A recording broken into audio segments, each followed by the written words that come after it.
কান্না যেন থামছেই না শম্পা খাতুনের। শনিবার রাতে নাটোর সদরের নেপালদিঘি এলাকায় পিটিয়ে হত্যা করা হয় শম্পা খাতুনের বাবা নবীর সর্দারকে। এলাকাবাসীর দাবি, চোর সন্দেহে তাকে পিটিয়েছে স্থানীয়রা। নবীর সর্দারের প্রথম পক্ষের স্ত্রী মারা যাবার পরে দীর্ঘদিন ধরে দ্বিতীয় স্ত্রীকে নিয়ে রাজশাহীতে থাকতেন। গতকাল ছেলের বাসায় বেড়াতে এসে এভাবে খুন হওয়ায় বিচারের দাবি জানিয়েছেন তার স্বজনেরা। আমার বাপের মারি ফালা দিতে, তাজা বাপের নিয়ম নাই, কোনো আইনে নাই কো মানুষের মারি ফালানের নিয়ম। আমার বাপের বিচার চাই যে মাঝে তার আমি বিচার চাই আল্লাহ রে। দাঁত মতো ভাঙ্গে হালাইছে, পায়ের রক কাটে হালাইছে, আর এমন তালে নির্যাতন করে মারছে না আমি বলতে পারব না। যারা মারি ফেলেছে তার যেন আমি বিচার পাই। প্রশাসনের কাছে দাবি ন্যায্য ছেড়ে করা লাগবে, অপরাধের অপরাধ সাজা পাওয়া লাগবে।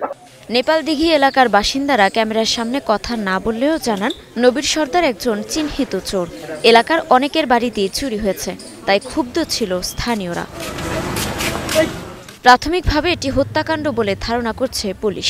নাটোর সদর হাসপাতালে মরদেহ ময়নাতদন্ত করে পরিবারের কাছে হস্তান্তর করা হয়েছে। এই ঘটনায় আইনগত ব্যবস্থা প্রক্রিয়াধীন রয়েছে বলে জানান নাটোর সদর থানার এ পুলিশ কর্মকর্তা।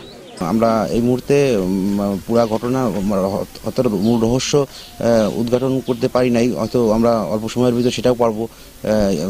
তদন্ত এবং ময়নাতদন্ত শেষে আমরা হত্যার মূল রহস্য আপনাদেরকে জানাতে পারবো।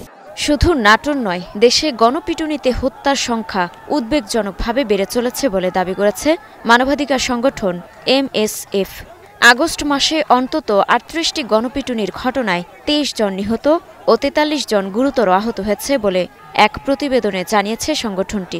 জুলাই মাসে এমন ঘটনায় নিহত হয়েছিলেন ১৬ জন। মানবাধিকার প্রতিবেদনে জানানো হয়, গণপিটুনিতে অন্তত ১০ জনকে চুরির অভিযোগে ও ৪ জনকে সন্দেহজনক চুরির অভিযোগে হত্যা করা হয়েছে।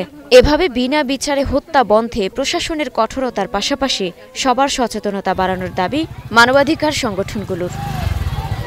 Desk report, star news.